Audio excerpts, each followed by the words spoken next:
What's up, people? Welcome to Spoiler Alert. Today we are spoiling Sin City, A Dame to Kill For. I'm your host, Tony Polanco, and tonight I am joined by Richard Bailey. Yes, what's up, listeners and viewers? Ready to talk about Sin City? Yeah, and Mr. Emilio Lopez. What's up, people? How you doing? All right, so this movie is a little bit controversial. Some people liked it, some people didn't like it. We have mixed opinions here, so this is going to be a very, very interesting show. I mean, I'll just start off. I actually liked the movie a lot. Like, I went in kind of expecting a disaster the way everybody was talking about it. And I'm watching, like, this is a Sin City movie. This is exactly like what I expected. Is exactly what I got. A lot of murder, a lot of titties, a lot of crazy Frank Miller dialogue. You know, I enjoyed it on that part. And Manny, you kind of agree with that, right? Yeah, I like the film. I mean, granted, I feel like it has problems, and we'll probably talk about that. Definitely talk about that a little bit later. But yeah, I generally like the film. Yeah, and Rich, I know you think differently about it, right? Just a quick overview of what you thought. Yeah, I think the film had great promise. A couple of the problems I think were big. We are going to discuss. I don't want to discuss it yet. Yeah. But overall, it was okay, but definitely not better than the first movie. All right, so let's Okay, so let's start from there. What did you like about the first movie? All right, for one, it just seemed like it was a complete project. This movie is a little bit shorter, or at least it felt a little bit shorter to me. Whereas the last one was more complete. You had, of course, there were some people that were recasted in this movie because they passed away. Yeah, So Clark Duncan. it felt different. What's that? Like Michael Clark Duncan. Yes, rest in peace. Yeah, for real, man. So it felt different. And you know, I don't know, man. I guess because it was the first time they did the movie, it just felt like it was fresh. Whereas this one, kind of have the idea of some stuff. It's just a different approach. Yeah, I mean, I want to touch on what you said. It felt different. It definitely did feel different. It was more, like the tone was like, despite the first movie being dark, this one seemed darker. Like there was like no hope for anyone, and most of the main characters, there was like I think 3 main stories, they all like ended up dying. You know, it was really like dark in that sense. You know, so yeah, I mean, what do you think about the overall tone of the movie? Do you think that was a little bit too greedy? Because to me, it felt like Sin City, but the first one did have a little bit more of a, I guess, zaniness to it that this one didn't have. No, it was still zany. Yeah, I mean, yeah, but not as much as the first one. But yeah, like to me, it was just like, because the thing is, to me, Sin City is about telling little stories, you know, about that. Because like the main character itself, a lot of people are like, who's the main character? There is no main character. Sin City itself is the main character. So this is just telling more of those stories. But I do kind of agree with you on one thing, though, Rich. Like, it didn't feel like, because the first one did feel, even though it told different stories, it felt more complete. This one, which is like, when it ended, even I was like, hey, is that it? Is this how we're gonna end the movie? Yeah. I do admit that the ending of the film was a bit on the, like, it just stops, and you're like, you're expecting there to be a little bit more. But I also feel like maybe it didn't get that because it also didn't have, it almost like felt like it didn't even start the film. You know? Yeah, it didn't, that's true. It just like Marv was just going crazy. Dropped you in.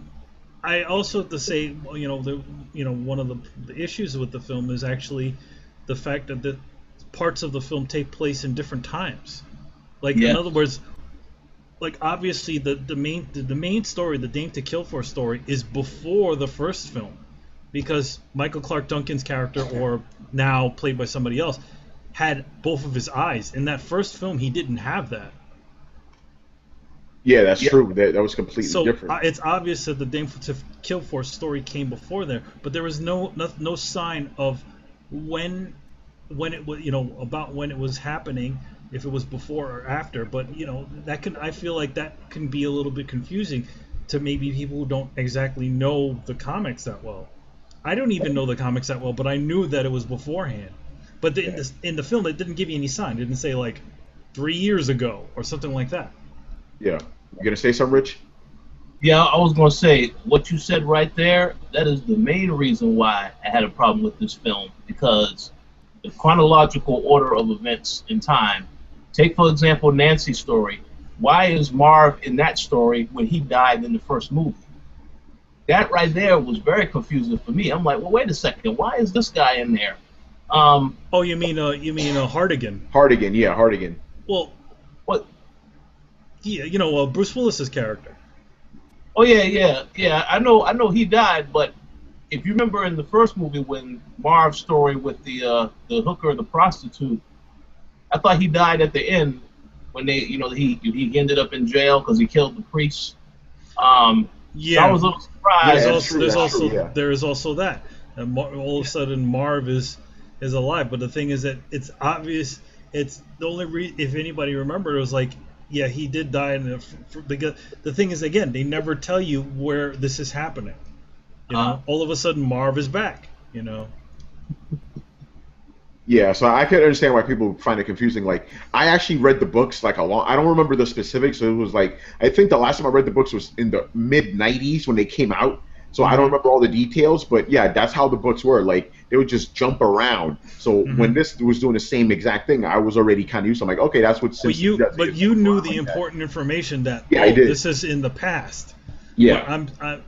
I feel like the film, even though I know that they didn't want to pander to people who didn't see the other one, but they should have said, 2 years ago or something like that, giving you an idea, giving you a time frame from when a lot of this is happening. Yeah, that's true. So, Rich, that was your main beef with the movie? That was the main thing as far as the confusion. But you're absolutely right. They should have maybe said, for those that didn't understand when this happened. But yeah, and then once again, as you mentioned earlier, the other guy who they got to replace Michael Clark Duncan, I thought that character died in the first movie with the shootout with all the Old women, Town. Yeah, so true. Yeah, why is he back and why does he have 2 eyes now? Yeah, I didn't explain it, but the thing is, I guess with me, I did have a little bit of unfair advantage. I'm like, because I already knew Game to Kill For took place before all of that stuff.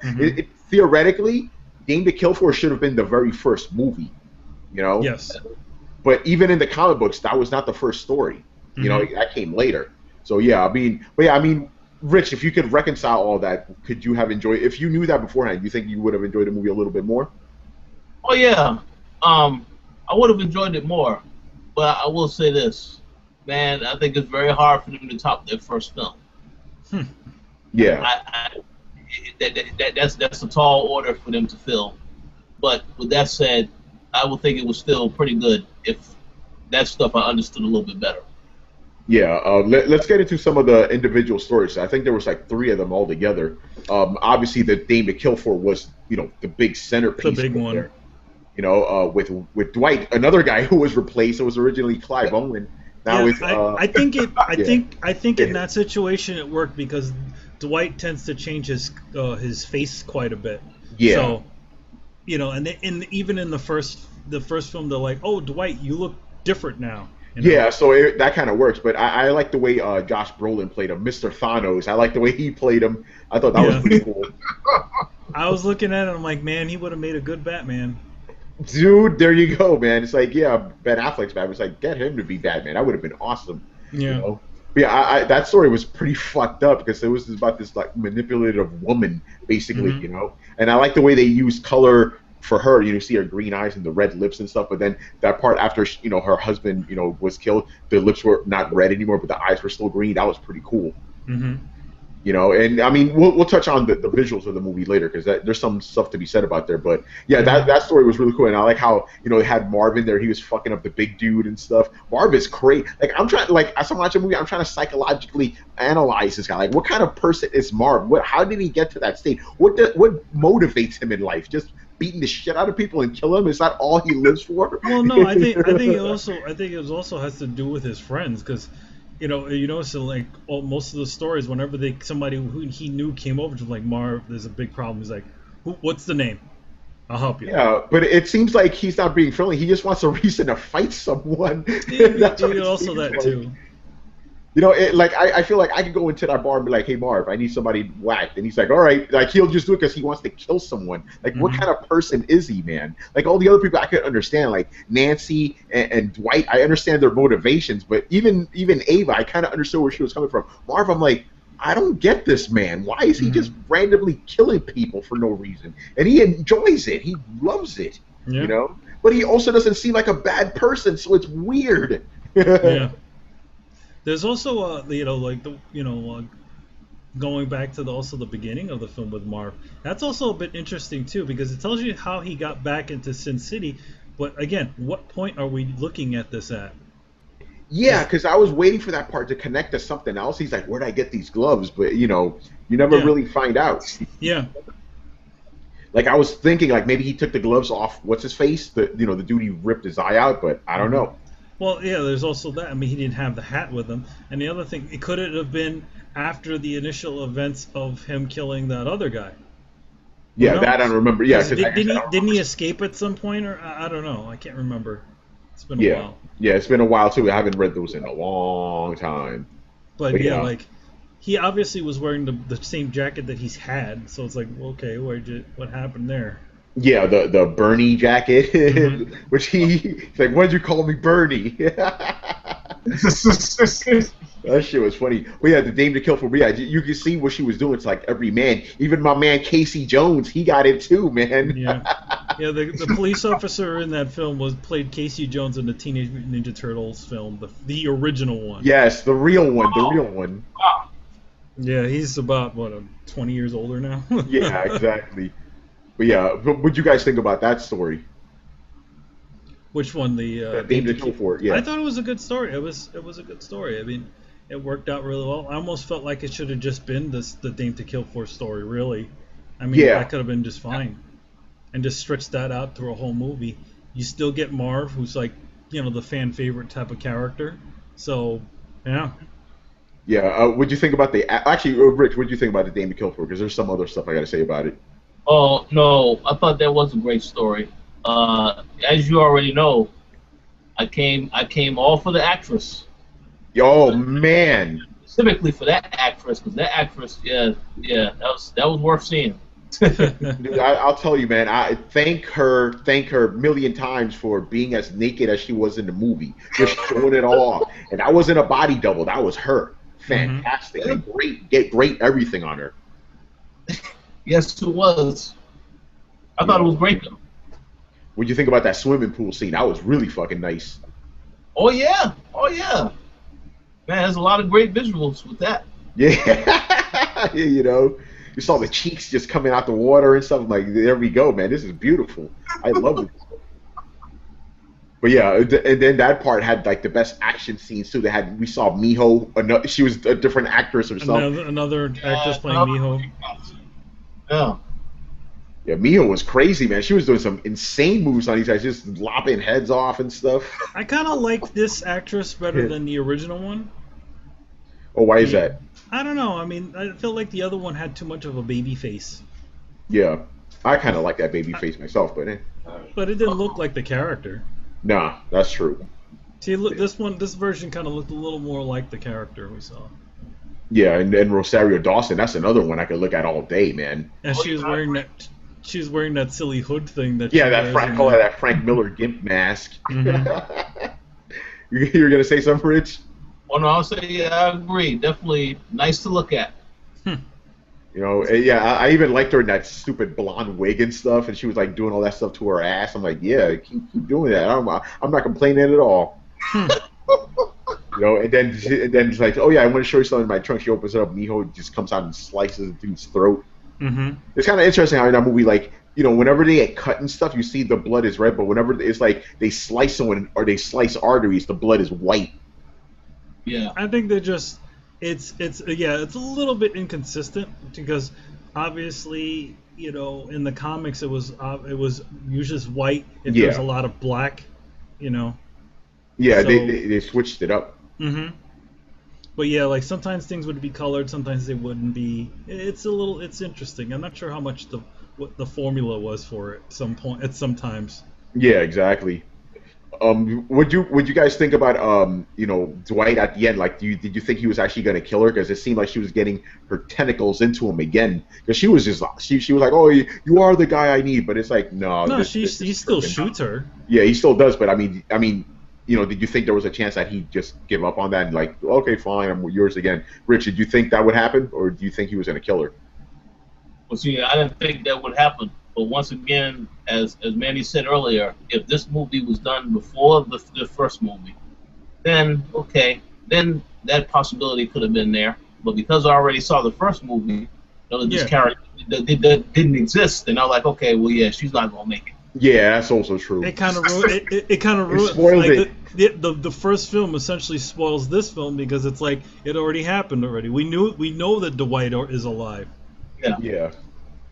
Yeah, it's kind of funny. So I guess Marv is stronger than the big dude because the way he described him is he's like this unstoppable like beast of like fighting and stuff, and Marv comes in and beats the fuck out of him. Mm-hmm. And then he, and Dwight was like, "Don't kill him." He didn't kill him. He just ripped his eye out for no. I mean, again, it's like, why are you doing this, Marv? I don't understand your motivation at all. It's nuts, man. It's like, right? I ain't had one of these in my hand in a long time. Yeah, I was like, okay, like, is this something you normally do? Just ripping out people's eyeballs just for the fuck of it? It's insane, man. All right, anything else about the Dame to Kill For before we move on to some of the other ones? No, it was a good story. Yeah. All right. So the other one is, I don't know the names of the other ones, but the one was about what's his face? What's his name in the movie? The gambling dude. Oh, yeah. The guy from Inception. I can't remember him. Joseph Gordon-Levitt. Yeah, I forgot what his name was in the movie. To me, I kind of like that story too. It's just like, it kind of showed the deep corruption of the city because like you have the most powerful man in Sin City, Rourke. Our boy Powers Booth. He was like as corrupt as could be. It was crazy. Yeah, I did. I liked that story too. It kind of had me invested, but I almost felt like at the end it was a bit anticlimactic. Yeah, because he gets shot. I mean, even the way he got shot, it was just like out of nowhere and it just ends. And it's like, okay, so why did we need to even see this story? We already know the guy is corrupt from the last film. Yeah, that's we know. So. Go ahead, man. I was gonna say I could answer that question. Perhaps we needed to see it because of the catchphrases and lines that he used at the end. Yeah, that's true. What the guy said, he said when he killed him, tell all the guys they need to wear a condom and stuff like this. Them little lines he used at the end, I guess to emphasize just how dirty he gets down. He didn't really care that this guy was the son. None of that stuff. Yeah, but I felt like it was a little bit useless story. I know it's supposed to be, it's just stories in the Sin City world, but I feel like I almost felt like we didn't actually. It's weird how we got to see all of that story for some reason, but other ones we only got portions of. You know what I mean? Yeah, I don't know if they explain this in the comics, but like, was he just really, really good at games and stuff, or was he cheating? That guy. I don't know if that guy even existed. There are some stories in the film that are specifically made for it. And I think it was the Joseph Gordon-Levitt story that was specifically made for this film. See, that kind of bothers me if they're just making up stories. It's like Frank Miller has something. Frank Miller wrote Sin City, and he wrote that is this true. Film, it's his stuff. So yeah, it's canon still. Yeah, I'll get to the writing of the movie a little bit later. But yeah, I kind of liked it because there was a nice little slice of it, and in a way, I know what you're saying that it was a little bit throwaway, but at the same time, it kind of helped frame the Jessica Alba story a little bit better because you really got to see how much of a dirtbag he was. Like, yeah, you saw it in the first movie, but for this movie to be by itself, you kind of need that just to see how really bad he is. By the way, I actually expect, because this was a new story, I kind of expected, like before he killed Joseph Gordon-Levitt, that like a bullet would just come from the side and kill him, because remember Jessica Alba was looking at him and she was pointing a gun like while she was like in the dressing room, so I was expecting something like that, but no, he just shot him in the face, in the head, and that was it. Yeah, it kind of framed it and it kind of didn't. It's a weird thing. Yeah, I don't. It's hard to say if this movie is like it can be a prequel, a semi-sequel in some places. You know what I mean? Like, when did the Nancy Callahan story with Hardigan happen and all of this? It obviously is before Marv was killed. Yeah. You know what I mean? Yeah, it's kind of interesting, but I mean, you need to just keep it together in your head. Theoretically, what they could have did to make the whole thing make sense, they could have actually chosen stories that take place close to each other in the films to kind of, pack them together. You know what they're gonna do, right? When they release the Blu-ray edition of both movies, they're gonna have a mega version where you see the entire thing in chronological order. Yeah. And the funny thing is, there's still stories that are missing though. Yes. But Rich, what do you think about that story in particular? Oh, with the card guy.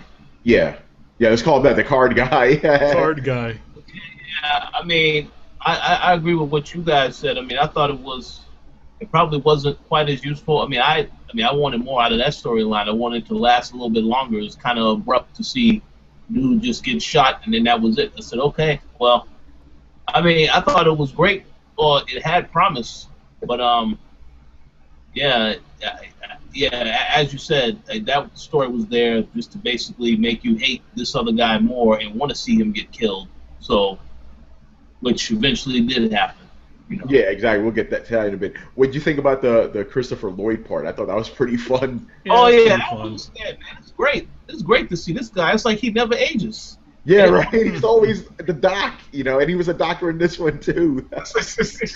He comes in and he's like, I need help. Like, how much you got? $40. All right, $40. So he takes a bullet out with no anesthesia. He has like lollipops. He licks them and he uses them to put his hand together. Yeah. Then he's like, you didn't even thank me. This city, I tell you. Parties. That was that character in the comic, or that was another character that was made up for. I don't know if the character is. I don't know if the character is new, but I do know that the Joseph Gordon-Levitt story was added in. Yeah, that character, the Christopher Lloyd one, it seems familiar to me. So I think he was in the actual like stories and stuff. But yeah, I like that little part. It was just like the sea. I guess I wonder if that's the guy that Marv was gonna go take Dwight to originally. Remember, he's like, I know a guy. He's like, no, take me to Old Town. Maybe it could have been him. Yeah, that's a good point. Yeah. By the way, those Old Town girls, man, they're characters, man. They're like all dressed up in costumes and stuff. Like you can just tell, like, yeah, this is all Frank Miller right there. And then the last story was the Nancy Callahan one, and she basically wanted revenge on this guy for what reason? For killing what's his face, right? Well, he really didn't kill. He didn't really. That's why I was confused. No, like, wait, what? He's in some sort of way responsible for it because his son was the one that kidnapped her and raped her or whatever. Yeah, that yellow bastard. Yeah, the yellow who eventually became the yellow bastard. Yeah. So there's that. It's funny, that guy. I'm gonna say something about that politician. For some reason, I think he had a bunch of kids that were kind of screwed up. Yeah, he did. Because isn't Elijah Wood also one of his kids too? I think so, and he was pretty fucked up. Yeah. Elijah Wood's character, the kind of the other serial killer. So if you think about it, the only one that was actually a decent person was the Joseph Gordon-Levitt character. Yeah, exactly. Yeah, you're right about that. It's like all the other ones turn out to be these like crazy freaks and like serial killers and stuff. And the one that's actually kind of got his shit pretty much is pretty sensible, and he's good at what he does. He kills him. But yeah, that story to me was pretty cool because you saw how her whole little journey and stuff. How she she wanted revenge, but she wasn't able to do it. So then she started going to the gun range all the time. And then she had to deal with her demon stuff. And I kind of like the way they brought Bruce Willis back into the fold in that way. She was always thinking about him and stuff. I thought that was pretty cool. It's a weird sort of situation because her story is I feel like the story should have been narrated by Bruce Willis's character. Even though he was a ghost. Even though he was a ghost, but obviously he had something to do, some sort of heft over the story because he caused that guy to get distracted at some point. But, yeah, that was weird. I don't know how they explain that, Dude, ghost. That's it. Ghost. In Sin City Ghost, man. Dude, come on. Whatever. It was a comic book, so why the hell not? Hey, that's not an excuse, man. I don't want to hear that. Oh, shut up. Oh Yeah, because people could totally jump off of roofs and chop other people's heads off without getting injured at maybe all. those people in that world are built harder. I don't know. Come on. We're going back to the phantasm thing. You're already suspending your disbelief that people can do amazing things like this. Punching people through walls and stuff. So which has happened in the Sin City film. So you're already suspending your disbip for that. But that's different.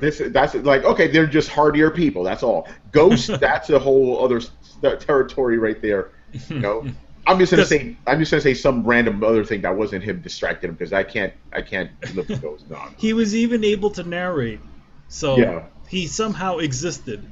Somehow it was weird, but yeah, that story was cool. And then of course Marv shows up again, killing a bunch of people as always. Again, no reason. He's like, "What do you need?" Okay, let's go. Go ahead, Rich. Yeah, he's the muscle. They need him in there to rip people apart. So, yeah. Yeah. What did you think about that story, the Nancy Callahan one? Oh, I very much enjoyed they showed the reflection of how she became obsessed, and then she had the doubt of whether or not she can actually kill this guy. I thought that was good, but I have to say this: I have a lot of respect for Jessica Alba. I thought she looked great in the movie, but I have never gone to a strip bar where the women dance with all their clothes on. So. Well, yeah, go ahead. Oh, no. With that said, I think she did great. The little dance scene was, that was a nice little dance scene, but, I know. I like where she goes, I'm gonna give these people what they wanted, what they want, and she didn't really give them what they wanted because she didn't take anything off. Yeah, just to be fair, though, by the way, this is purely, I'm not trying to say anything bad about Jessica Alba, but it's because of her, basically, because she wasn't like what's Homegirl? Nancy Callahan is supposed to be topless.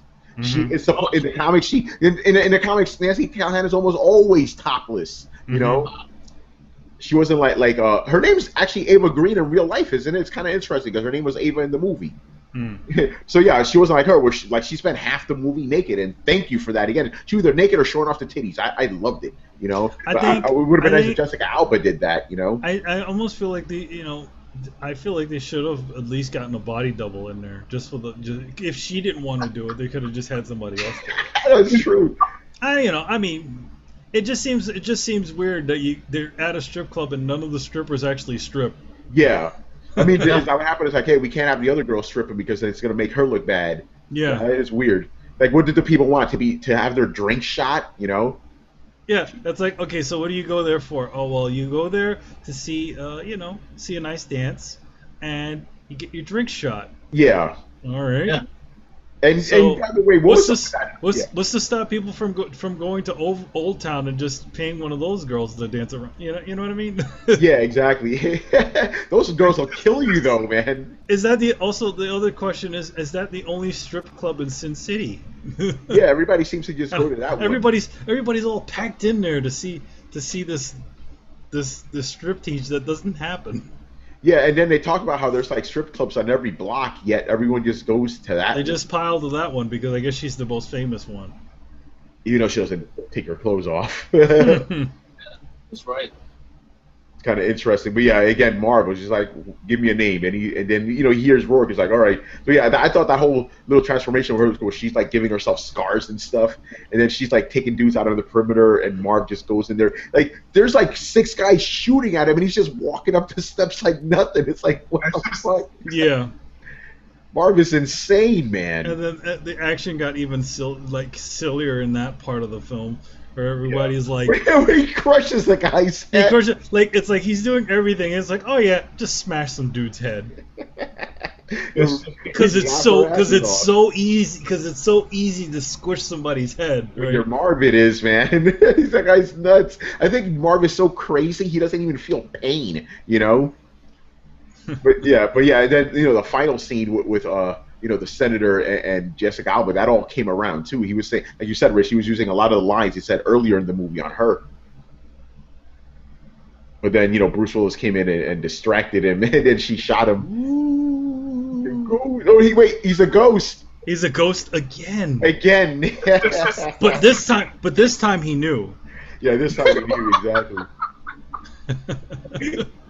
But yeah, and that was the final story too. So when she shot him, the movie was over. It was just like, hold on, wait, what's going on? That's it. There's no more. No? Like there should have been like a final narration to me. I think Oh, I noticed in Nancy's story there wasn't really any narration. No, there wasn't. So well, she was narrating. She was narrating. Yeah, I feel like there should have been portions of the film where somebody wasn't narrating, or if somebody other than the person that they're showing was narrating. Yeah. Actually, you know what? She didn't narrate. She just like talked to herself a lot. That's what it was. She did. She didn't like. She thought like I remember. You're right, because when she actually did start narrating, I'm like, oh, she's narrating now. Because usually when you see her, she's by herself talking to herself. Mm-hmm. But yeah, you're right about that. I feel like everybody. It seemed like it was just kind of a broken record. It's like every single sequence started. It's like I was alone, standing on a building, and I was looking down. It's like, all right, you can have a couple of them where they're not thinking and saying the same thing. You know what I mean? You can get away with it. Yeah, it's the Frank Miller thing, and let's talk about that because like 3 seconds in, just hearing the dialogue, cold night, wet streets, hungover, mad. I'm like, that's Frank Miller. Frank Miller has a specific way of writing, and it totally translated with the dialogue and everything. And that's why I didn't mind it too much. Like, there's that typical Frank Miller where he has to kind of explain every little thing. It's like a freight train hits my chest, then a bomb goes off in my nuts. He had to explain all that stuff in like detail. But yeah, I kind of like the fact that he did write the movie. It felt very much like a Frank Miller story. And you're right, because when I was watching that Gordon Levitt part, I didn't know that was not one of the original ones, and it felt right at home. Mm-hmm. And I liked his, this is from the book, so I like the noir style of it. The guys are still talking like, oh, that dame, I don't know. I also don't know if the Nancy Callahan story was a real one either. I can't remember. I vaguely remember that. I can't be sure though, to be honest. But yeah, what do you think about the way the movie was written, the dialogue and stuff? I thought it was. I mean, it made sense for what it was. I mean, it felt it was it's Frank Miller's Sin City, and it felt like Frank Miller's Sin City. Yeah, it said it right there on the title. Yeah, so I didn't have any problems. I do have the biggest issue I see with the film is not actually the writing or anything. It's just maybe some of the pacing and some of the way the film was kind of cut up a little bit. Yeah, we'll get to that in a bit too. Rich, what do you think about the writing and the dialogue and stuff, the way it was done? Oh yeah, I agree. That felt right at home. I had no issues with any of that stuff. Yeah, I mean, I'm assuming you're a fan of Frank Miller too, so. Oh yeah, well, once again, man, I have to say it. I don't want to sound like a broken record, but that first movie, I love that first movie. It's a classic. So they brought that over. I still felt a sense of that with the writing. So I didn't have any problems with that particular aspect of it.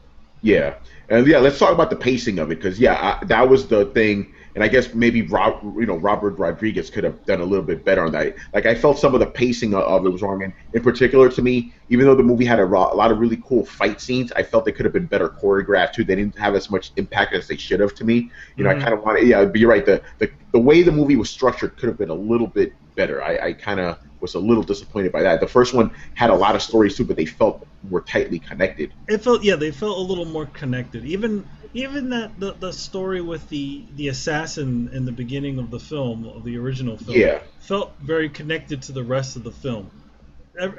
Most of with the exception of the like the Marv one that just started the story, which was a bit weird. With the kids, right? Where the Marvel was just like, where'd these gloves come from? How did you get this jacket? Like where did that one? That one was like that was like weird and disconnected. I mean, is that supposed to be when he first came back to Sin City or something with the girl that he was with? And also, like, again, I feel like the film wasn't aware that it's been 10 years since the last film, and a lot of people wouldn't remember a lot of the things that came from the first one. I like to piggyback off of what you just said. It would have been helpful, as you mentioned earlier, if there was some references to what happened in the other movie. Maybe he could have mentioned, but again, we don't know that because of the time. He didn't mention the probation officer that got killed, because you know Marv had the probation officer in the first movie. Mm-hmm. Yeah. So yeah, some of that stuff we just did not know when it happened, but you know, it all depends. Yeah, you're right about that. That Marv thing was just kind of just thrown in there. So yeah, that pacing could have been cut up a little bit better. That was the one thing that it felt weak, and it kind of did feel like it is a little bit too dependent on the first one. And this is the thing I thought about too. It's like, yeah, you're right, Manny. 10 years. I felt this movie would have been a lot stronger if it would have came out 2 or 3 years after the original. The original, yeah. You know, because you probably would have had most of the original cast back. Because that did throw me off. I was just like, wait, what's going on now?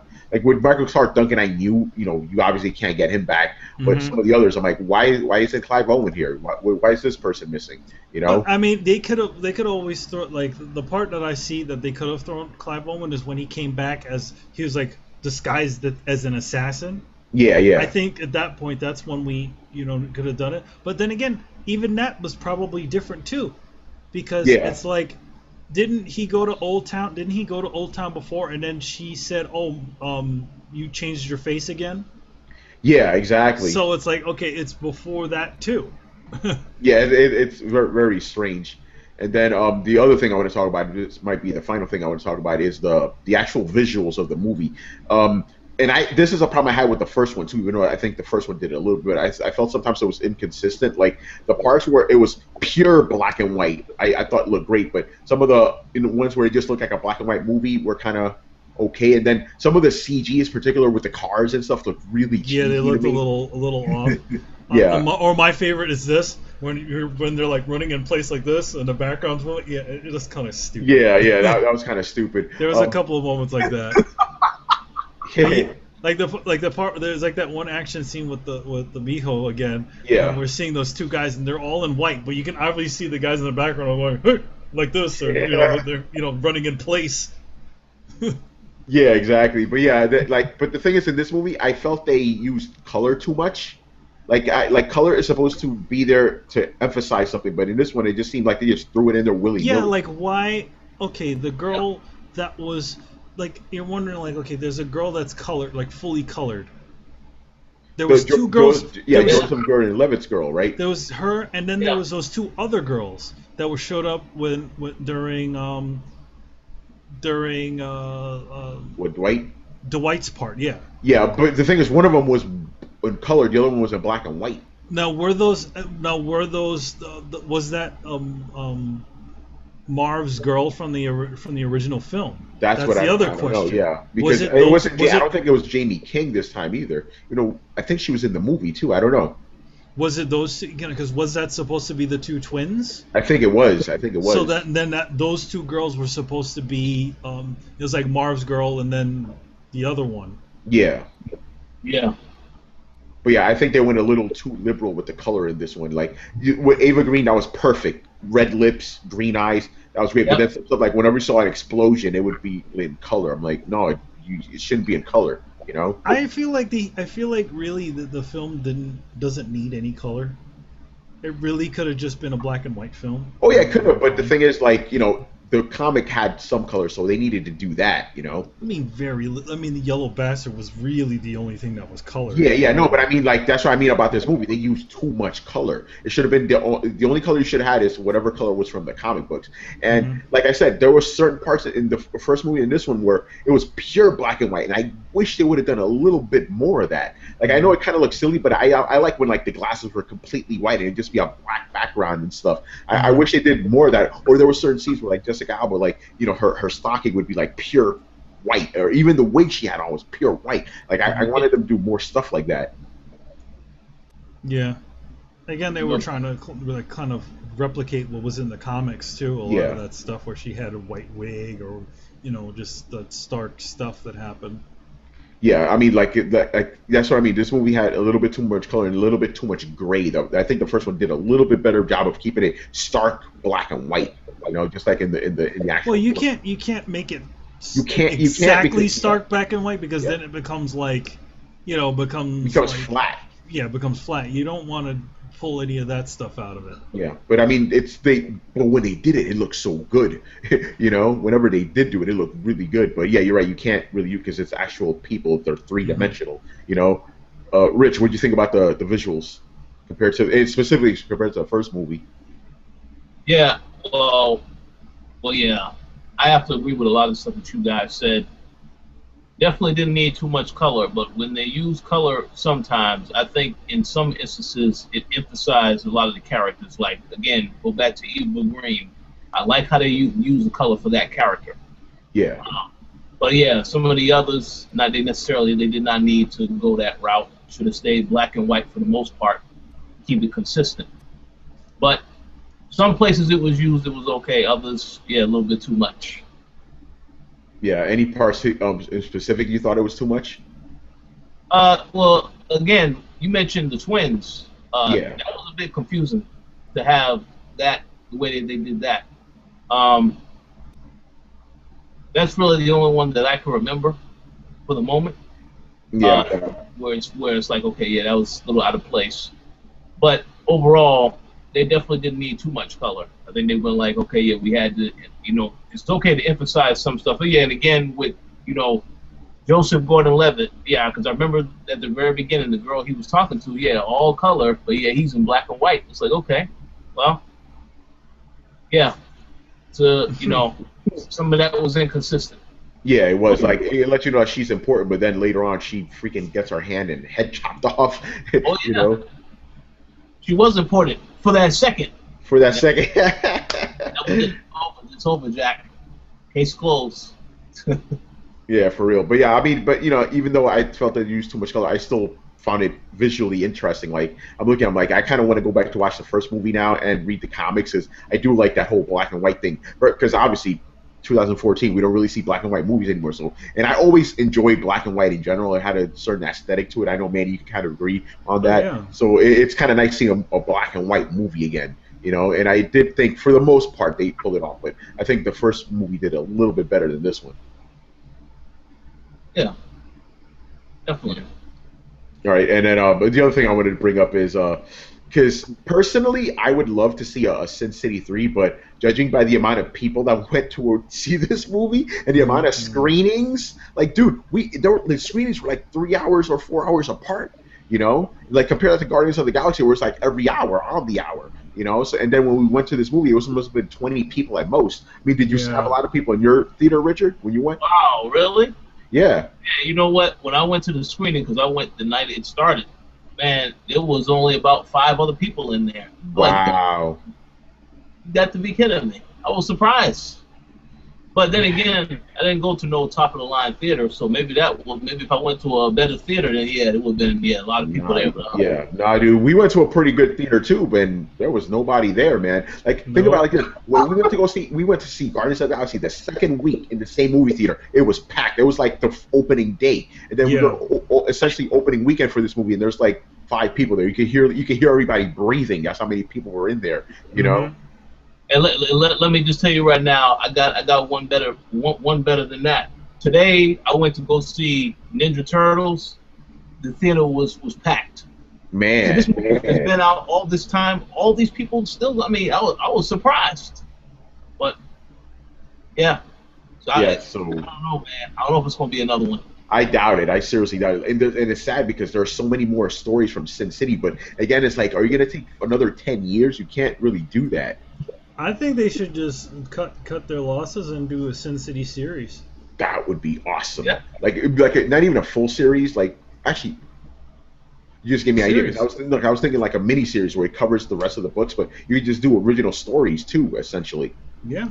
But it would have to be on HBO though, because it needs to be violent as hell.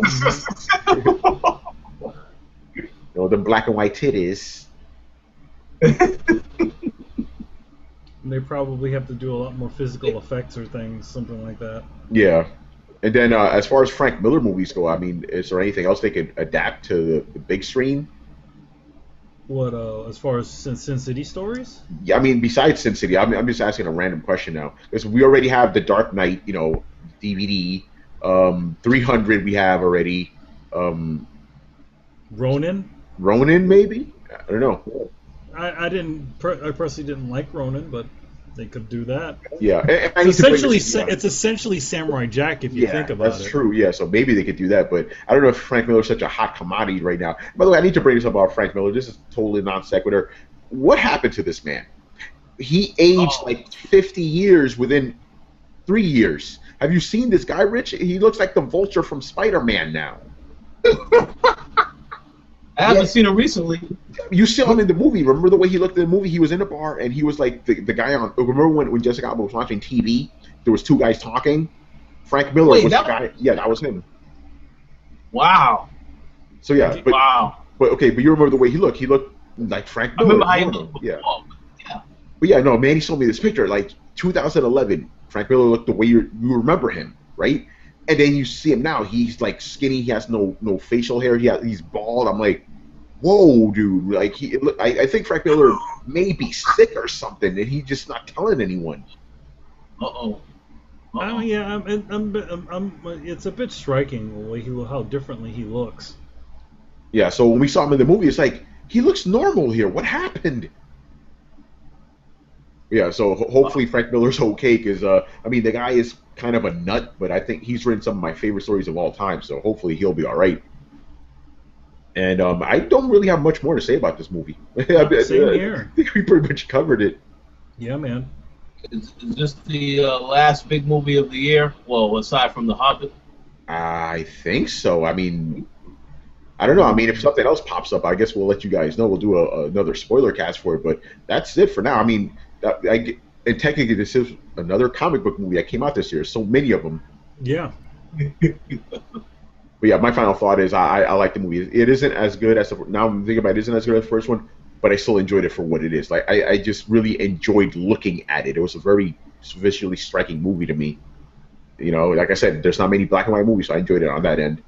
And Rich, I know your thought is basically it doesn't hold up to the first one, right? Well, but there was some good things. Namely, Ava Green. Yes. Great to look at her. So, yeah, I gotta say, I give him props for that. All right, Manny, final thoughts?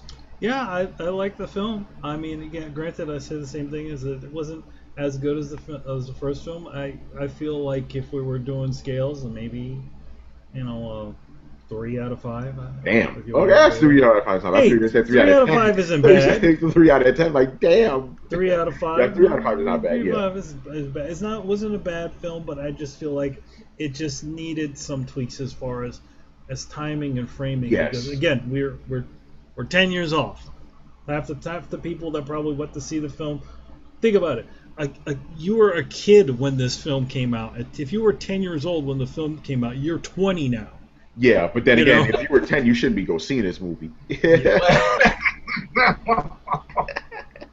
Knowing my parents, they probably would have taken me to see Sin City. Yeah, same here. So. I remember one of the first, because I didn't go to the movies until I was like really old and stuff. One of the first movies I saw in the theater was Alien 3, so I let you know right there. That movie was violent as hell. My mom took me to see The Terminator. My dad took me to see Rambo: First Blood Part 2.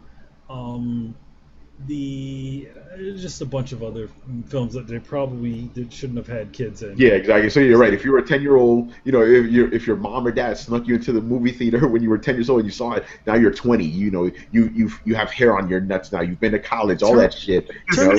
Terminator 2. The original Terminator came out in 1985, right? 84. 84. So think about it. I was 4 years old when I went to see the Terminator. Yeah, and you were 11 when you went to go see Terminator 2. Yep. But yeah, but that was different. It's continuing the story. This one is like mixed in with the original story. Mm-hmm. Kind of interesting. All right, so that's pretty much it. Thank you guys for watching and listening. Manny, want to give the people the plugs? Yep. Make sure to head over to the Koalition. That's Koalition with a K, koalition.com.